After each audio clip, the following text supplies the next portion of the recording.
Nessa videoaula, a gente vai falar sobre tipos de ligações químicas. As ligações químicas podem ser classificadas inicialmente como ligações fortes ou primárias e também como ligações fracas ou secundárias. Dentre as ligações fortes ou primárias, temos as ligações iônicas, ligações covalentes e ligações metálicas. Nessa videoaula aqui em específico, a gente vai falar de ligações iônicas. Antes de a gente falar sobre as ligações iônicas em específico, vamos falar sobre a estabilidade das substâncias cristalinas e também os mecanismos de interação eletrônica. A mecânica quântica nos permitiu explicar a estabilidade das substâncias cristalinas a nível de estrutura eletrônica dos átomos. Hoje em dia, sabemos que as ligações químicas são sempre formadas pela interação dos elétrons mais externos dos átomos vizinhos, na qual essa interação depende da estrutura eletrônica desses átomos a qual a gente está considerando.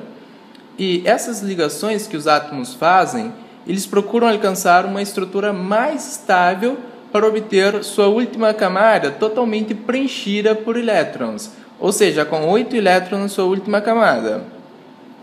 Se a gente analisar aqui o caso de gases nobres ou gases raros, com exceção do hélio, podemos observar que todos esses outros elementos aqui, eles possuem sua última camada totalmente preenchida com 8 elétrons. E isso faz desses gases possuírem uma baixíssima afinidade de interação. Ou seja, eles não participam de reação química alguma, porque como a gente já tinha visto antes, os átomos eles tendem a se ligar com o objetivo de adquirir estabilidade, ou seja, de obter sua última camada totalmente preenchida. Mas no caso de gases nobres, eles já possuem sua última camada totalmente preenchida pela natureza. Eles são considerados praticamente os elementos mais estáveis da natureza. Eles não têm a necessidade de praticar reação química alguma. Mas, para os outros casos de átomos que não possuem essa estabilidade natural, eles possuem mecanismo de interação eletrônica de modo a eles obter suas últimas camadas totalmente preenchidas por elétrons. O primeiro aqui que a gente vai ver é recebendo um ou mais elétrons do átomo vizinho. Nesse caso aqui, o que acontece? O átomo recebe um ou mais elétrons do átomo vizinho e ele transforma no íon negativo, tornando o sistema mais estável.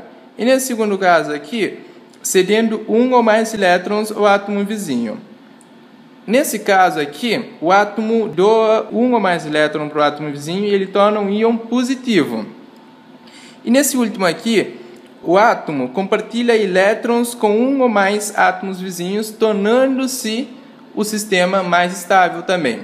Dependendo do mecanismo aqui e da forma envolvida na ligação, essa se classificará como ligação iônica, covalente ou metálica.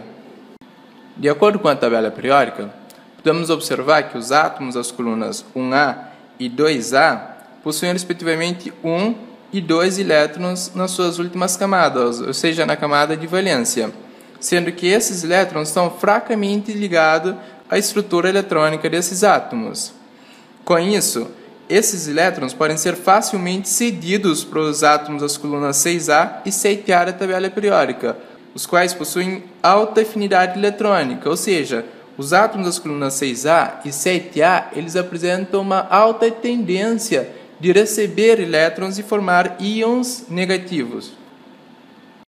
Nesse exemplo aqui temos o átomo de sódio Na, pertencente à coluna 1A da tabela periódica, com um elétron na sua camada de valência, e aqui temos o átomo de cloro, pertencente à coluna 7A da tabela periódica, com alta afinidade eletrônica.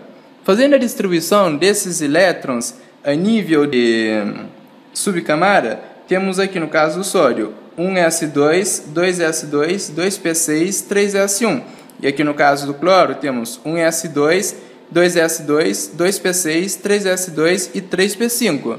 Realizando a ligação química entre o sódio e o cloro, a tendência é que esse elétron aqui seja cedido para o átomo de cloro, resultando numa seguinte estabilidade eletrônica. Podemos observar aqui o seguinte: agora, fazendo análise a nível de subcamada, temos 1s2, 2s2, 2p6.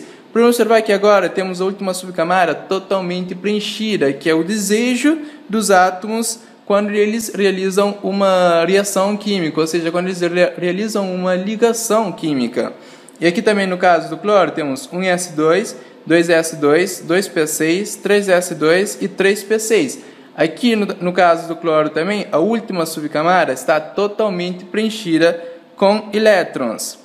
E isso significa que quando esses elementos se unem para formar o cloreto de sódio, cada átomo de sódio doa, ou seja, cede um elétron a um átomo de cloro. Assim, a rede cristalina do cloreto de sódio é constituída por íons de cloro e íons de sódio, com a seguinte estrutura eletrônica.